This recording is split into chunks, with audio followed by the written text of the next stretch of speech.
Hello everyone, welcome back to Tutorial Millennial channel. In this video, I'm going to show you how to add a Hello 3D effect on FilmoraGo apps. Now let's get started.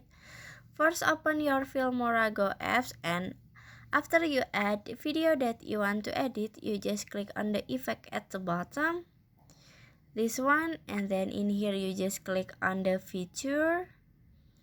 Okay, please waiting. In here you just click on a feature and swipe down until you can see, until you can see Hello 3D, this one, and then click on it, on Hello 3D, and after this you can click check icon in here.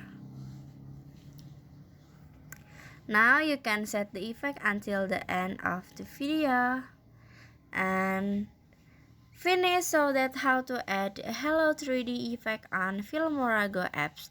I hope you found this video to be helpful. If you enjoy with the content, please consider like, comment, and subscribe down below. Bye bye.